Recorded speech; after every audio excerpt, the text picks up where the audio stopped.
Un feliz sábado para todos los hermanos que nos escuchan por nuestro canal Zoom TV Latino. Estamos en nuestro culto divino y gracias por escogernos para adorar juntos a nuestro Dios en este día. En esta ocasión continuaré el tema que había tenido en la ocasión anterior cuando tuve la oportunidad de compartir, donde estábamos estudiando acerca del Espíritu Santo y su relación con la deidad. Hoy continuaremos ese tema, esta es la parte 2 de este tema, ¿quién es el Espíritu Santo? Pero antes de hacerlo, quisiera que tuviéramos una palabra de oración. Cariñoso Salvador, te damos gracias porque podemos tener aún la libertad de estudiar tu palabra. Y al tener este estudio, Señor, queremos implorarte que tú puedas, Señor, guiar lo que se va a decir. Que este estudio pueda aclarar las dudas de muchos de tus hijos y que podamos estar cimentados en una así, dice Jehová. En el nombre de Jesús lo pedimos. Amén. En el tema anterior hablamos de la personalidad y la persona del Espíritu Santo y comprobamos que el Espíritu Santo es una persona distinta del Padre y del Hijo.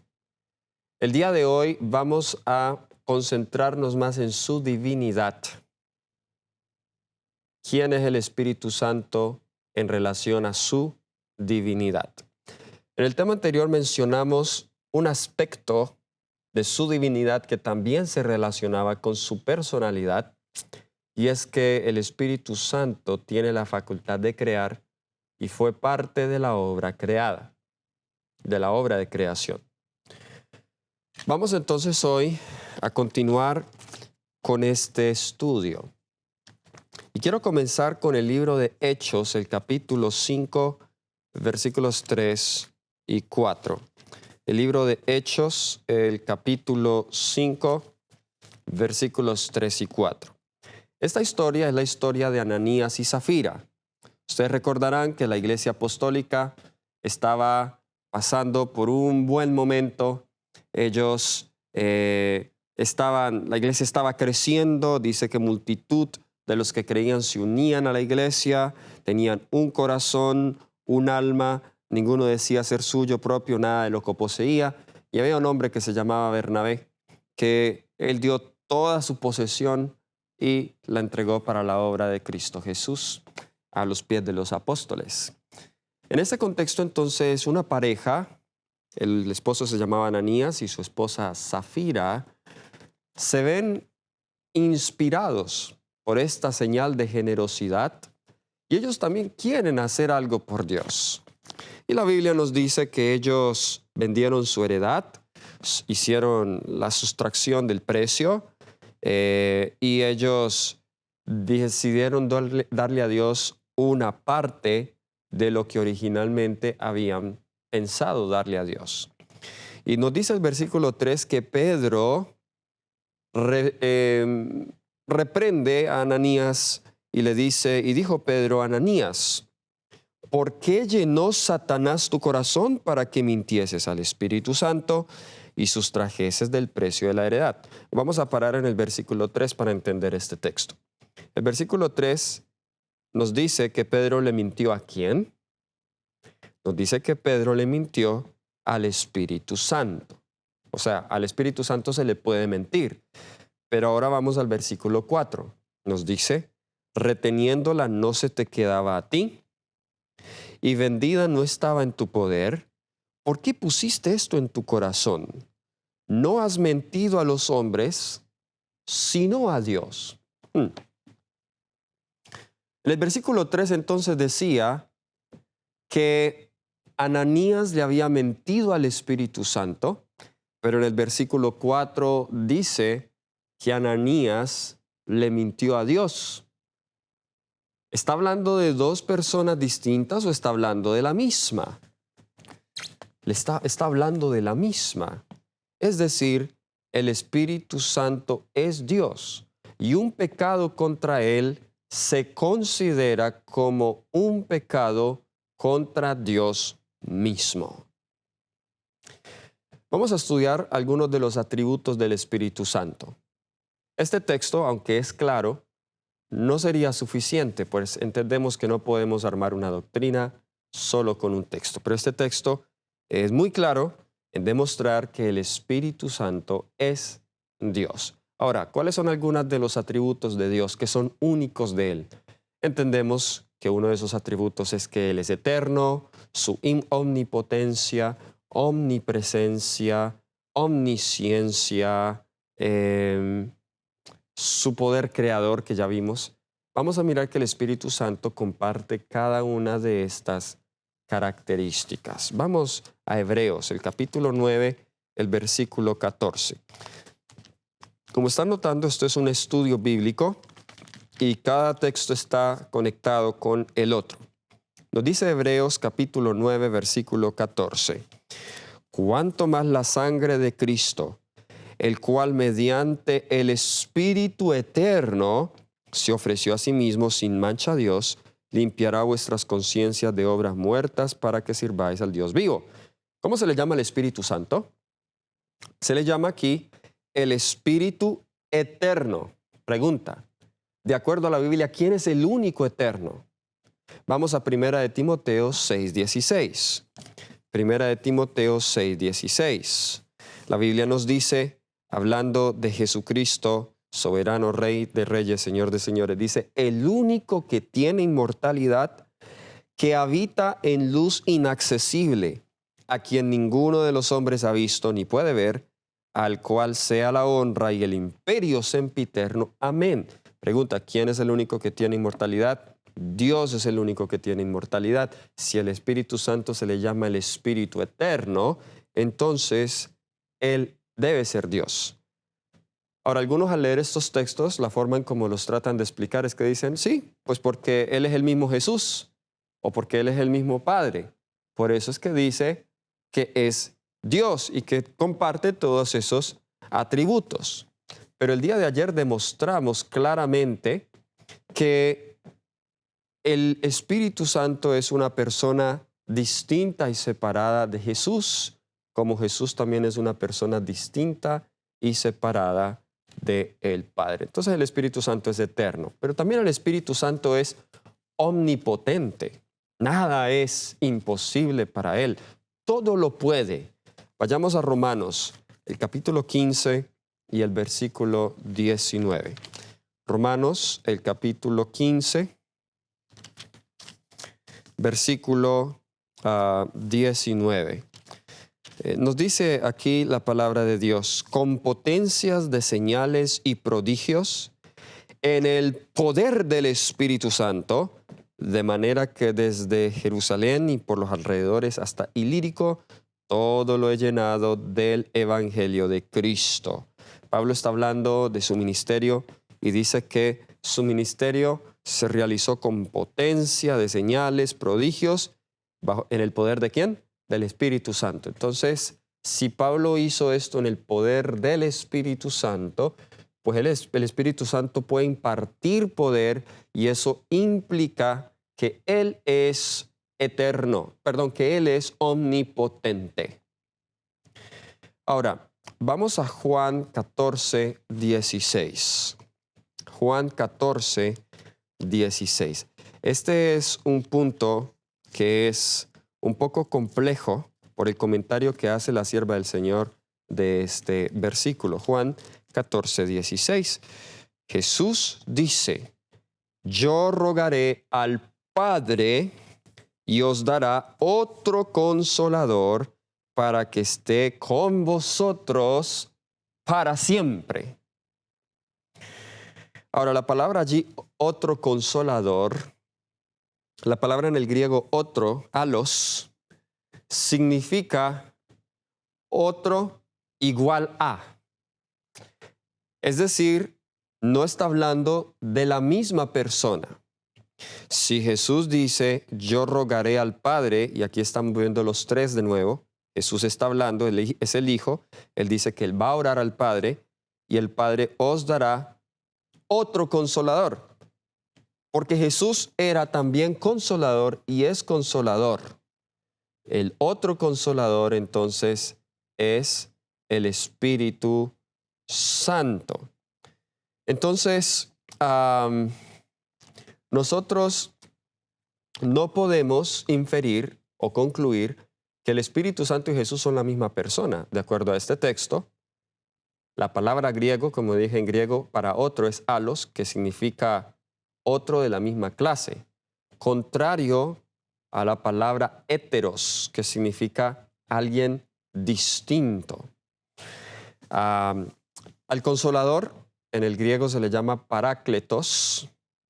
Para significa al lado de, y kletos significa llamado, es decir, uno al lado de uno que es llamado. Eso es lo que significa consolador, porque el consolador consuela o está al lado de los que son llamados. Entonces, cuando se trata de concluir que el Espíritu Santo es el mismo Jesús, se está pasando por alto algunos puntos importantes de las Sagradas Escrituras que no podemos darle nuestra propia interpretación. Muy bien, entonces nos dice acá que el Espíritu Santo iba a estar con nosotros para siempre. La sierva del Señor comenta este texto y dice que Jesús, estorbado por su humanidad, no podía estar en todas partes y por eso era necesario que se fuera para que el Espíritu Santo estuviera con nosotros. Estoy parafraseando la cita. ¿Qué quiso decir la sierva del Señor con eso? ¿Y en qué se basa la omnipresencia divina? No solamente del Espíritu Santo, sino de Dios. Pues el Espíritu Santo también es Dios, como ya lo estamos probando. Comúnmente nosotros hemos creído que la omnipresencia de Dios tiene que ver con que Él está en todos los lugares a la misma vez.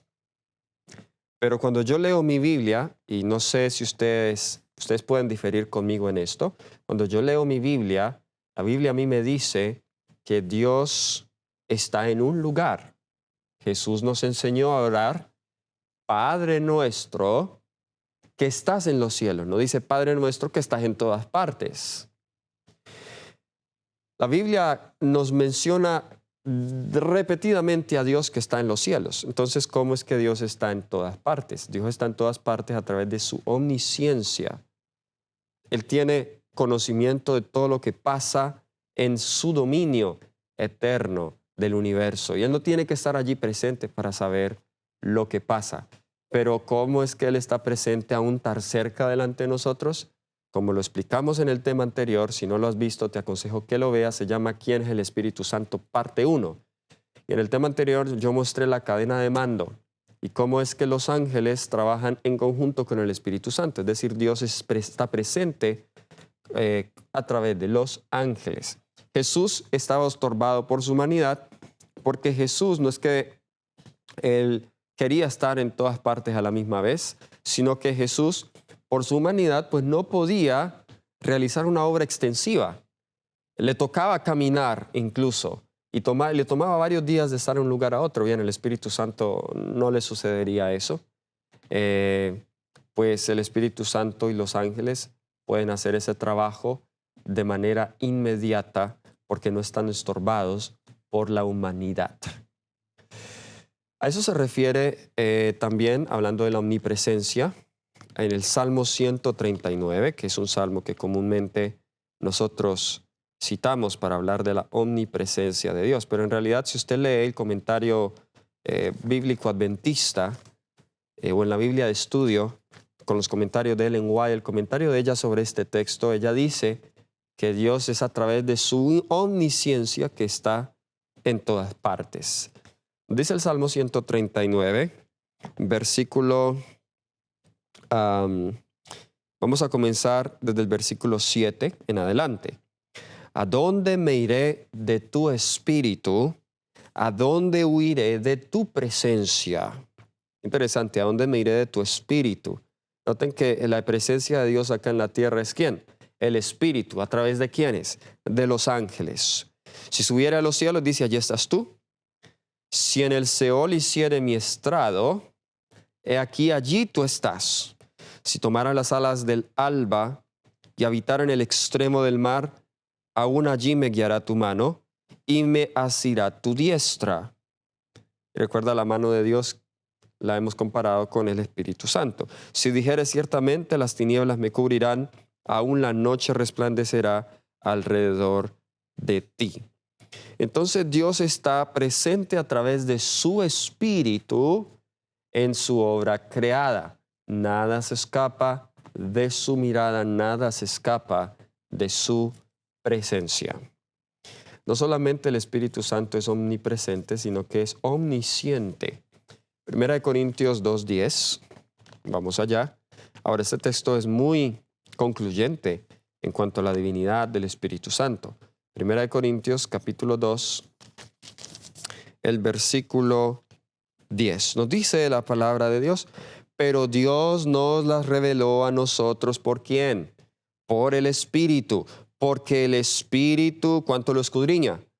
Todo lo escudriña, aún lo profundo de Dios. Versículo 11, porque ¿quién de los hombres sabe las cosas del hombre, sino el Espíritu del hombre que está en él? Así tampoco nadie conoció las cosas de Dios, sino el Espíritu de Dios. Nótese que acá nos dice en el versículo 10 que Dios revela a nosotros sus cosas a través de el Espíritu, porque el Espíritu todo lo escudriña aún lo profundo de Dios. ¿Quién es el que sabe todo lo de Dios? El Espíritu de Dios. Entonces, si Él conoce todo lo de Dios, es porque ha estado siempre con Dios y es porque Él mismo también es Dios. A un ángel, a un Lucifer mismo, que fue un ángel exaltado, no conocía todo lo de Dios, porque Lucifer no fue invitado a los concilios divinos de Dios y por eso fue su envidia hacia Cristo. Pero entonces el Espíritu Santo sí tiene acceso a este consejo, a estos misterios profundos de Dios. Ni siquiera los ángeles tienen acceso a eso. Y el versículo 11, que es uno de los textos muy utilizados para decir que el Espíritu Santo es el mismo Jesús, porque el Espíritu del hombre es del mismo hombre. Pero leamos claramente, a veces no leemos bien lo que dice la palabra. En la analogía que Pablo está haciendo, ¿qué quiso decir él? Versículo 11, porque ¿quién de los hombres o de los seres humanos saben las cosas del hombre sino el Espíritu del hombre que está en él?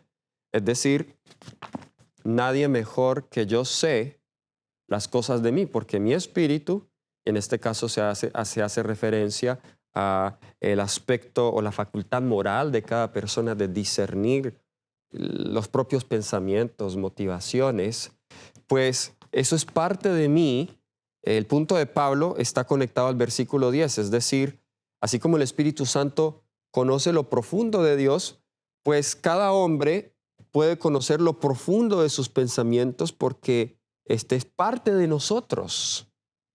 Pero en la analogía, Pablo no está hablando en cuanto a unidad de seres.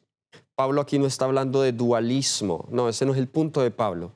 El propósito de esta analogía es demostrar que el Espíritu Santo conoce las cosas profundas de Dios. Ese es el punto. Pero note lo que dice, porque ¿quién de los hombres sabe las cosas del hombre, sino el Espíritu del hombre que está en él? Así tampoco nadie conoció las cosas de Dios, sino el Espíritu de Dios. Noten que el énfasis es en conocer las cosas de Dios. El énfasis no es en un unitarismo entre el Padre o entre Dios y el Espíritu Santo. Si fuese así, entonces al final del texto del versículo 11 no diría, tendría que decir, sino el Espíritu de Dios que está en Dios. Porque es la misma construcción gramatical de la primera cláusula, sino el Espíritu del hombre que está en él, dentro de él. Pero no dice así cuando se habla del Espíritu Santo. Dice, así tampoco nadie conoce las cosas de Dios, sino el Espíritu que está en Dios. No, sino el Espíritu de Dios. Claramente, incluso en el paralelismo acá, en la comparación que está haciendo Pablo, Pablo no está uniendo a Dios y al Espíritu. De hecho, cambia la expresión. Cuando habla del hombre, dice, el espíritu del hombre que está en él. Pero cuando habla del Espíritu Santo no dice el espíritu de Dios que está en Dios, sino el Espíritu de Dios, como un ente separado de Dios. Pero el punto acá que quiero resaltar es que el Espíritu Santo sabe todas las cosas de Dios, es decir, Él es omnisapiente. Vamos a Isaías 40, versículos 13 y 14. Isaías 40, versículos 13 y 14 nos dice: ¿Quién enseñó al Espíritu de Jehová? ¿O le aconsejó enseñándole? ¿Quién pidió consejo para ser avisado? ¿Quién le enseñó el camino del juicio? ¿O le enseñó ciencia? ¿O le mostró la senda de la prudencia? Interesante. Yo les hago una pregunta. Vamos a suponer que Lucifer, y posiblemente esto fue así, fue el primer ángel en ser creado. Quizá fue el ángel más antiguo de todos. Pregunta, ¿aún él, si no hubiese caído, necesitaba aún ser enseñado de Dios? Sí, porque él sabe a partir del momento en que es creado y que antes de que él fuese creado. Pero aquí nos dice que al Espíritu Santo nadie le enseña, nadie le aconseja. Si nadie le enseña y nadie le aconseja, significa que tiene perfección absoluta, pues solo el que es perfecto absolutamente no cambia, no necesita ser enseñado, no tiene necesidad de crecer, porque siempre ha sido, siempre es y siempre será. Ahora, yo les hago una pregunta. ¿Quién es el único que da vida? ¿Quién es el único que tiene poder para resucitar? Es Dios, ¿cierto? Vamos a mirar que el Espíritu Santo fue también una parte activa en la resurrección de Cristo. Vamos a Romanos, el capítulo 8, el versículo 11. Romanos, el capítulo 8, versículo 11. Y si el Espíritu de aquel que levantó de los muertos a Jesús mora en vosotros, el que levantó de los muertos a Cristo Jesús vivificará también vuestros cuerpos mortales por su Espíritu que mora en vosotros. Este pasaje es poderoso porque este pasaje está diciendo que el mismo poder que efectuó en la resurrección de Jesucristo también puede efectuar en nuestras vidas para reavivar nuestros cuerpos mortales pecaminosos. Ahora, si Jesús, como creemos nosotros, sufrió la segunda muerte en la cruz por nosotros, la muerte que todo pecador debe experimentar si no acepta a Jesús, y la murió por amor a nosotros, se requerirá mucho poder para resucitar a alguien que haya experimentado no solamente la primera muerte, sino la segunda muerte. Desde luego que sí. Es una muerte eterna, así que solo un ser con poder eterno e infinito puede hacer eso. Y en la resurrección de Jesús vemos que los tres estuvieron participando. Aquí dice que el Espíritu Santo fue quien resucitó a Jesús. ¿Ok? Pero cuando nosotros vamos a otros pasajes, como por ejemplo Romanos 6, Romanos el capítulo 6, versículo 4, donde dice: porque somos sepultados juntamente con Él para muerte por el bautismo, a fin de que como Cristo resucitó de los muertos por la gloria del Padre, así también nosotros andemos en vida nueva. Romanos 8 dice que el que resucitó a Jesucristo fue el Espíritu Santo.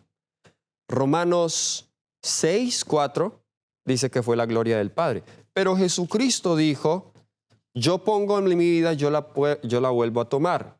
Nadie me la quita, yo pongo mi vida, yo la vuelvo a tomar. Implicando que fue Jesús mismo quien resucitó. Pero cuando vamos al registro de la resurrección, no tengo tiempo para leer todos los textos, pero cuando vamos al registro de la resurrección, Lucas 24 y los pasajes paralelos, En realidad el que vino fue un ángel a llamar a Jesús. ¿Quién lo resucitó? ¿Fue un ángel? ¿Fue el Espíritu? ¿Fue Jesús mismo? ¿Fue el Padre? Todos. ¿Recuerdan la cadena de mando? El Padre llama a Jesús, envía al Espíritu Santo a que lo llame. El Espíritu Santo le da la orden al ángel y el ángel va a Jesús y le dice, hijo, tu Padre te llama. Y ese era el permiso que Jesús estaba esperando para ahora hacer uso de su propia divinidad para él resucitar. La divinidad de Jesús nunca murió, solamente que estuvo anonadada, esperando el permiso del Padre para él poder volver a usar su divinidad. ¿Entendemos entonces cómo es que los tres trabajan juntos? Pero el punto que quiero aquí enfatizar es que el Espíritu Santo fue parte activa en la resurrección de Cristo y por ende es Dios. Ahora, a algunos que le dan prioridad al Padre, pues se dice que solo el Padre es eterno en ese sentido y es el único que se llama Yahweh o Jehová, que significa el eterno o el que tiene existencia por sí mismo. No ignoran que el término o el nombre Jehová también se aplica al Hijo y al Espíritu Santo. En este estudio solamente estamos hablando del Espíritu Santo. Vamos a leer varios textos donde vemos esto reflejado. Y los textos que vamos a leer tienen que ver con la rebelión del pueblo en el desierto. Y vamos a ver esos textos que nos dicen de contra quién se rebelaron ellos. Vamos al libro de Isaías 63, Isaías capítulo 63, versículos 10 al 14. Isaías 63, versículos 10 al 14. Nos dice, mas ellos fueron rebeldes e hicieron enojar su Santo Espíritu. ¿A quién hicieron enojar? No olvide eso, a su Santo Espíritu. Por lo cual se les volvió enemigo y él mismo peleó contra ellos, pero se acordó de los días antiguos de Moisés y de su pueblo, diciendo, ¿dónde está el que les hizo subir del mar con el pastor de su rebaño? ¿Dónde el que puso en medio de él su Santo Espíritu? El que los guió por la diestra de Moisés con el brazo de su gloria, el que dividió las aguas delante de ellos, haciéndose así nombre perpetuo, el que los condujo por los abismos, esto es cuando se partió el mar, el que los condujo por los abismos como caballo por desierto, sin que tropezaran. El Espíritu de Jehová los pastoreó como a una bestia que desciende al valle. Así pastoreaste a tu pueblo para hacer nombre glorioso. Es interesante dos cosas del Espíritu Santo acá. Número uno, que fue contra él quien se rebelaron. Número dos, que fue el Espíritu Santo quien dirigió a Moisés y estuvo sobre él. Número tres, que fue el Espíritu Santo quien guió al pueblo en el desierto, quien los dirigió. Entonces, en el testimonio y en el relato de Isaías, fue contra el Espíritu quien se rebelaron y fue el Espíritu quien guió. Pero, ¿cuál es el relato de Moisés? Números 14, 11. Vamos allá, Números 14, 11. Miren lo que nos dice. Qué interesante esto que vamos a encontrar acá. Números 14, 11 dice, y Jehová dijo a Moisés. ¿Quién está hablando? Jehová. ¿Ok? ¿Hasta cuándo me ha de irritar este pueblo? ¿Hasta cuándo no me creerán con todas las señales que he hecho en medio de ellos? De acuerdo al versículo 11, ¿contra quién se están rebelando? Contra Jehová. A ver, pregunta, ¿hay una contradicción en la Biblia, hermanos? ¿Ustedes piensan eso? ¿Se contradice la Biblia a sí mismo? No. Entonces, ¿será que Isaías estaba en contradicción con Moisés o Moisés con Isaías? Desde luego que no. Lo que está diciéndonos el texto acá es que el Espíritu Santo es también Jehová. Note lo que dice en ese mismo punto, Deuteronomio 32, 12. Deuteronomio 32 a 12. dice, Jehová solo le guió y con él no hubo Dios extraño. ¿Quién fue el que les guió? Y dice, Jehová solo le guió. Los tres estaban allí. El Padre, el Hijo y el Espíritu Santo en la obra de la redención de los israelitas. O sea que ellos se rebelaron contra el Espíritu los guiaba, quien es el mismo Jehová, quien es el mismo Dios. Vamos al Nuevo Testamento. Primera de Corintios, capítulo 3, versículos 16 y 17. Textos muy conocidos cuando hablamos del tema de la salud, solemos dar estos textos, solemos citarlos. Primera de Corintios capítulo 3, versículos 16 y 17. Nos dice, ¿no sabéis que sois templo de Dios y que el Espíritu de Dios mora en vosotros? Si alguno destruyere el templo de Dios, Dios le destruirá a él, porque el templo de Dios, el cual sois vosotros, santo es. Una pregunta al texto. ¿Somos nosotros templo de quién? De Dios. No olvide eso, somos templo de Dios. Pero, ¿qué dice el mismo libro? Es decir, Primera de Corintios, pero esta vez el capítulo 6, versículos 19 y 20. Nos dice, ¿o ignoráis que vuestro cuerpo es templo del Espíritu Santo, el cual está en vosotros, el cual tenéis de Dios y que no sois vuestros? Entonces aquí le llama ¿cómo? El templo del Espíritu Santo, pero ¿cómo se le llamaba en el capítulo 3? Se le llamaba el templo de Dios. O sea que decir que es templo de Dios y decir que es templo del Espíritu Santo es lo mismo, porque el Espíritu Santo es Dios. Vamos a otro ejemplo. Noten que no estamos armando una creencia basada en un solo texto. La Biblia es muy clara al respecto. Vamos allí mismo. En Primera de Corintios, esta vez vamos a ir al capítulo 12, versículo 11. Primera de Corintios, capítulo 12, versículo 11, nos dice, pero todas estas cosas las hace uno y el mismo Espíritu, repartiendo a cada uno en particular como Él quiere. Este texto ya lo habíamos leído. Entonces, ¿quién es el que reparte los dones? El Espíritu Santo, y dice, lo hace como Él quiere. Pero en el mismo capítulo, en el versículo 28, noten quién es que en realidad reparte los dones. Dice, y a uno puso Dios en la iglesia, primeramente apóstoles, luego profetas, los terceros maestros, etc. ¿Quién los puso? Dice, a unos puso Dios. De nuevo, si es el Espíritu, es Dios. De nuevo, algunos dirían, es que esas similitudes se dan porque es que el Espíritu Santo es el mismo Dios, pero no es un ser separado de Dios. Pero ya hemos mostrado varios textos donde se demuestra que son dos personas distintas. No podemos nosotros juntar que son el mismo ser. Ahora, vamos a un ejemplo más. Y luego vamos a hablar acerca de la separación de evidencias bíblicas que el Espíritu Santo no es el mismo Jesús y no es el mismo Padre. Isaías 6, vamos allá, del 8 al 10. Isaías 6, del 8 al 10.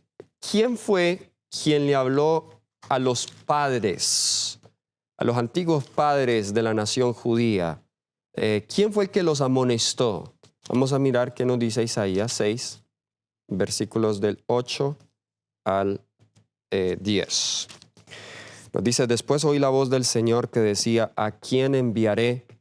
¿Y quién irá por nosotros? Entonces respondí yo, heme aquí, envíame a mí. Versículo 9, y dijo, noten que aquí está hablando el Señor, Jehová. Y dijo, anda y di a este pueblo, oíd bien y no entendáis, ved Por cierto, mas no comprendáis, engruesa el corazón de este pueblo y agrava sus oídos y ciega sus ojos para que no vea con sus ojos, ni oiga con sus oídos, ni su corazón entienda ni se convierta y haya para él sanidad. Pregunta, ¿quién está enviando a Isaías? Y lo está enviando para que predique al pueblo y dice que el pueblo y los líderes van a endurecerse. Nos dice acá que fue el Señor. Y el Señor aquí está en plural porque dice, a quien enviaré y quién irá por nosotros. De nuevo, Dios es una pluralidad. Pero ¿cómo cita Pablo este texto? Pablo cita Isaías 6, del 6 al 8, lo cita en Hechos 28, 25 al 27. Vamos allá, Hechos capítulo 28, versículos 25 al 27. Es un discurso de Pablo aquí en la cárcel doméstica que él tenía en Roma. Y nos dice acá de los versículos 25 al 28, y como no estuviesen de acuerdo entre sí, al retirarse les dijo Pablo esta palabra: bien habló el Espíritu Santo por medio del profeta Isaías a nuestros padres diciendo, ve a este pueblo y diles, de oído oiréis y no entenderéis. Y usted sigue leyendo, esta es una cita casi exacta de Isaías 6, del 9 al 10. Pero enfatizo el versículo 25. ¿Quién dice Pablo que le habló a los padres por medio del profeta Isaías? Dice, bien habló el Espíritu Santo por medio del profeta Isaías. El Espíritu Santo hace parte de la deidad que la Biblia le llama Jehová. Ahora, ¿saben que comprender que la deidad se le utiliza como el nombre Jehová es importante para entender la fórmula bautismal? ¿Y por qué es que hay una aparente discrepancia entre la fórmula bautismal y el testimonio y el relato del libro de Hechos? En el libro de Hechos vemos 5 ocasiones de bautismos y en cada una de ellas se nos dice que fueron bautizados en el nombre de Jesús. Bien, algunos al escuchar eso y al leer eso, pues se concluye que no hay que bautizar en el nombre del Padre, el Hijo y el Espíritu Santo, sino en el nombre de Jesús. Lucas, que fue el autor de Hechos, ¿está en contradicción a lo que Jesús había dicho? ¿Será que él registró mal cómo se hicieron esos bautismos? ¿Por qué Lucas lo registra en el nombre de Jesús, pero Jesús ordena bautizar en el nombre del Padre, del Hijo y del Espíritu Santo? Bien, la respuesta a esa pregunta yace en el mismo texto, Mateo 28, 19. Porque en Mateo 28, 19 encontramos no el nombre, sino la fórmula bautismal. La fórmula bautismal es en el nombre del Padre, del Hijo y del Espíritu Santo. Nótese, y así está en el griego, que el nombre está en singular, no está en el plural. No dice, bautícelo en los nombres, porque es que Dios no tiene nombres, solamente tiene un nombre que se utiliza para los tres, el mismo nombre. ¿Y saben cuál es el mismo nombre que se utiliza para los tres? Jehová. Pero aún así no resolvemos la contradicción, no resolvemos esta disyuntiva. Dice que lo bautizaban en el nombre de Jesús. ¿Saben qué significa Jesús? Mateo 1:21 dice, le pondrás por nombre Jesús porque Él salvará al pueblo de sus pecados. Jesús significa Yahweh salva, Yeshua. Y esa terminación, A, en el hebreo, como Elías, Yeshua, Josué. Esa terminación tiene el nombre de Jehová allí. Jesús significa Jehová salva. Entonces el nombre de Jesús se hace énfasis porque fue Jesús quien vino acá a revelar la deidad. Y como dice Colosenses 2:9, en Él habita corporalmente toda la plenitud de la deidad. Entonces la fórmula bautismal no nos dice el nombre. Los bautismos de Hechos mencionan el nombre. Es el mismo nombre que comparten todos los miembros de la deidad. Podríamos decir que todos los miembros de la deidad son también Jesús, porque Jehová salva. Pregunta, ¿el Padre salva? El Padre salva. ¿El Hijo salva? El Hijo también salva. ¿El Espíritu Santo salva? También salva. Entonces, si los tres están involucrados en la obra de nuestra salvación, ¿cómo se llaman los tres? Los tres se llaman Jesús. ¿Están conmigo? ¿Quién no está conmigo? Escriba ahí si no está conmigo y podemos volverles a explicar. Eso queda registrado en el chat y podemos nosotros responder por escrito. Entonces, si todos salvan, eso significa que todos se llaman Jesús. Y Jesús dijo que debe bautizarse en el nombre singular de los tres. El nombre de los tres es Jesús. Entonces, si todos los tres se llaman Jesús, ¿por qué simplemente nosotros no bautizamos en el nombre de Jesús?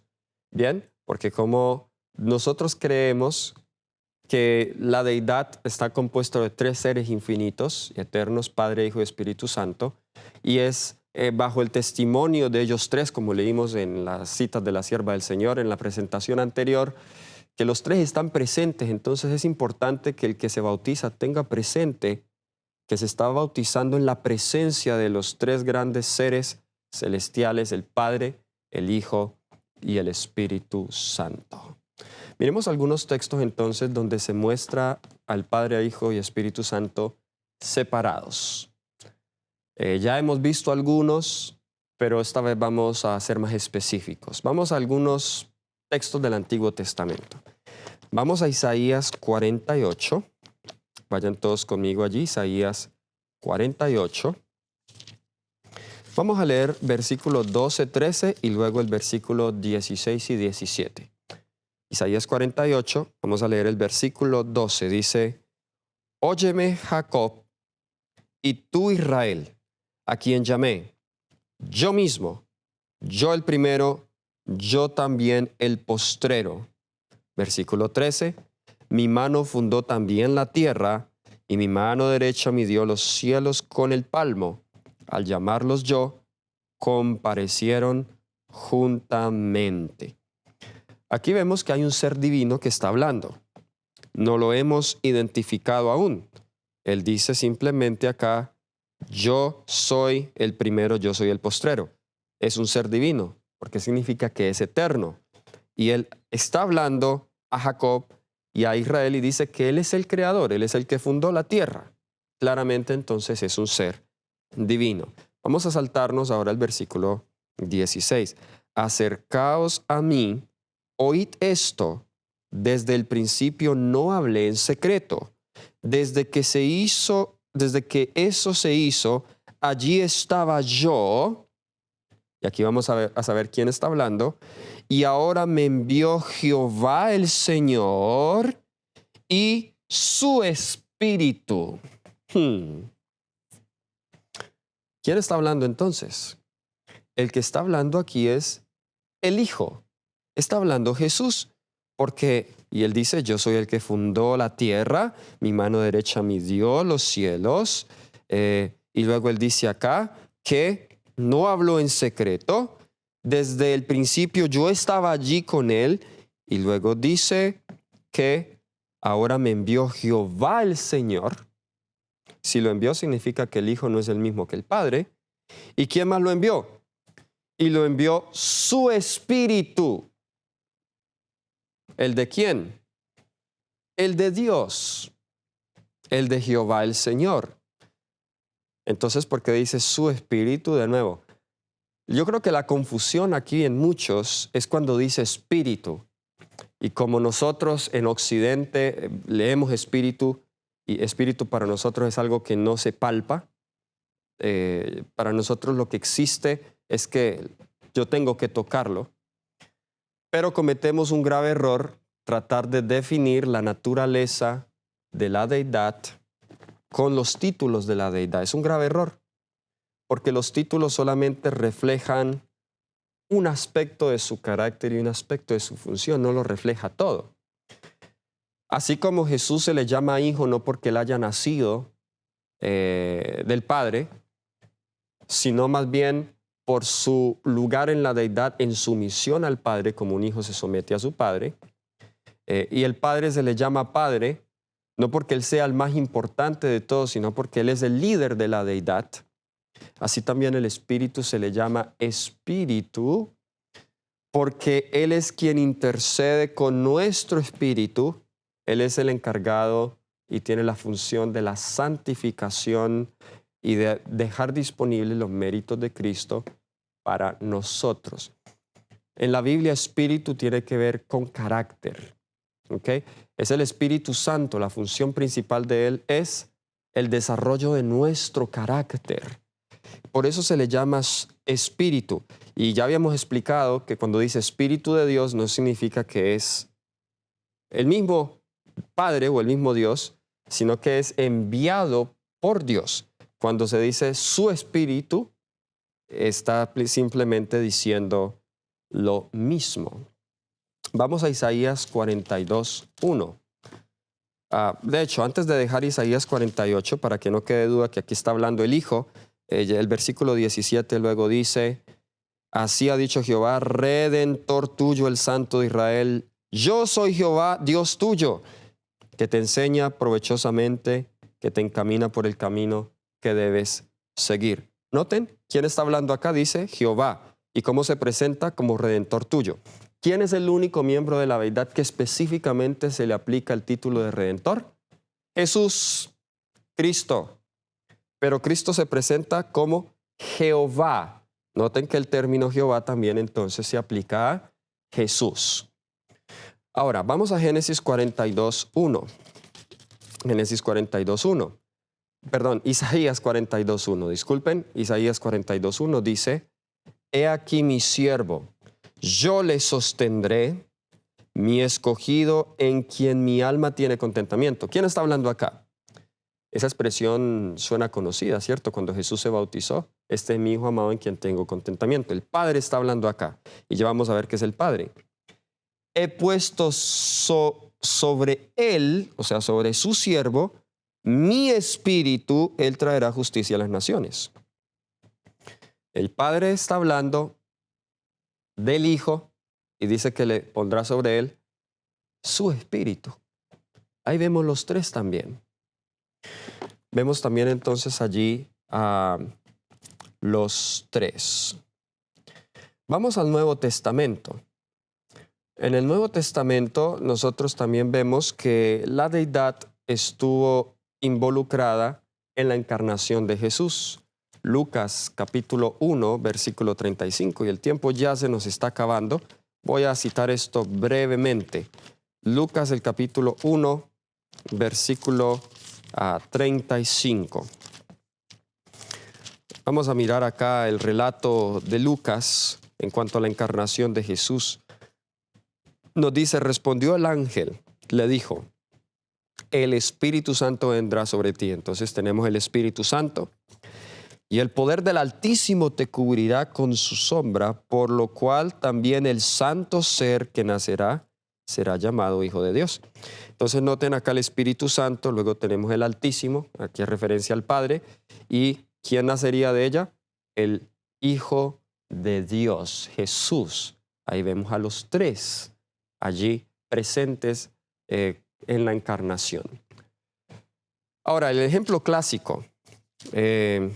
No comencé con este porque lo hemos citado mucho y algunos que solamente se basan en este texto. No es el único, pero es importante. Mateo 3, hablando del bautismo de Jesús, versículos 16 y 17. Nos dice: y Jesús, después de que fue bautizado, subió luego del agua, y he aquí los cielos le fueron abiertos, y vio al Espíritu de Dios que descendía como paloma y venía sobre él, y oyó una voz de los cielos que decía: este es mi Hijo amado en quien tengo contentamiento. ¿De quién es la voz? Si dice Hijo amado, debe ser el Padre, ¿cierto? ¿Quién es el que se estaba bautizando? Jesús. Y sobre él se posa ¿qué? El Espíritu de Dios como paloma. Una paloma tiene alas, es muy similar a un ángel. La relación, vemos esos símbolos de ángel y el Espíritu Santo muy relacionados. Entonces, vemos aquí que aquí están los tres. Ahora, si el Espíritu Santo fuera el mismo Jesús, ¿cómo Jesús va a descender sobre el mismo Jesús? ¿Están conmigo? No se podría explicar este pasaje. Ya leímos en Mateo 28, 19 que en el nombre de los tres hay que ser bautizados. Y lo mismo Pablo menciona a los tres también en 2 de Corintios, capítulo 13, versículo 14. 2 de Corintios, capítulo 13, versículo 14. Dice: la gracia del Señor Jesucristo, este es el Hijo, el amor de Dios, este es el Padre, y la comunión del Espíritu Santo sean con todos vosotros. Amén. Aquí tenemos entonces también los tres, y dice que hay una unidad y comunión perfecta entre los tres. Por último, vamos a Juan capítulo 16, versículos 13 al 15. Juan 16, versículos 13 al 15. Dice: pero cuando venga el Espíritu de verdad, Él os guiará a toda la verdad, porque no hablará su propia cuenta, sino que hablará todo lo que oyere, y os haré saber las cosas que habrán de venir. Noten, este Jesús hablando, que es el Hijo, dice que el Espíritu de verdad vendrá. Y el versículo 14 dice: Él me glorificará porque tomará de lo mío y os lo hará saber. Si es el mismo Jesús, ¿cómo va a tomar de lo de Él y os hará saber? Claramente estamos hablando de dos seres. Versículo 15 dice, aquí están los tres: todo lo que tiene el Padre es mío. Por eso dice que tomará de lo mío y os lo hará saber. Allí están los tres. Vamos a Juan 15, 26. Juan 15, 26 dice: pero cuando venga el Consolador, Jesús está hablando, dice: cuando venga el Consolador, a quien yo os enviaré, ¿de quién? Del Padre. Por eso se llama el Espíritu de Dios, porque es enviado del Padre. El Espíritu de verdad, el cual procede del Padre, Él dará testimonio acerca de mí. ¿Ven los tres allí? Vamos a Juan 14, 26. Una vez más nos dice: mas el Consolador, el Espíritu Santo, a quien el Padre enviará en mi nombre. Ahí están los tres. Él os enseñará todas las cosas y os recordará todo lo que yo os he dicho. Ya habíamos leído 1 de Pedro 1, 2, donde está la función de cada uno. El Padre elige de acuerdo a su presciencia, el Espíritu Santo santifica y Cristo nos rocía con su sangre para nuestra santificación. Hermanos, la conclusión es que gloria a Dios, porque tenemos no solamente uno, sino tres. Tenemos tres que trabajan en nuestro favor, que trabajan por nuestra salvación. ¿No estamos agradecidos con Dios por eso? Estemos agradecidos, hermanos. Cooperemos con Dios Padre, Dios Hijo, Dios Espíritu Santo en nuestra redención, porque en el poder de Dios podemos vencer. Ábrale la puerta a Cristo para que entre a tu vida a través de su Santo Espíritu. Dios te bendiga.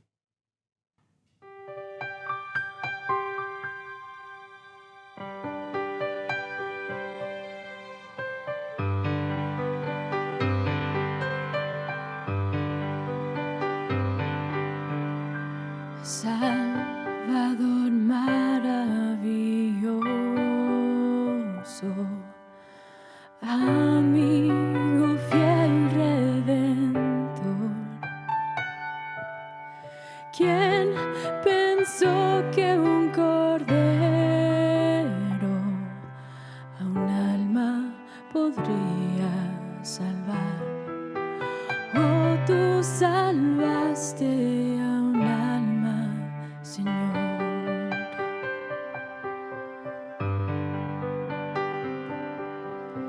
Amigo, gran consejero, danos tu espíritu hoy, tu esperanza ofreces a un corazón con dolor. Oh, esperanza ofreces, Señor. Tú eres al que alabamos, tú eres al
fiel a lo tuyo, Señor.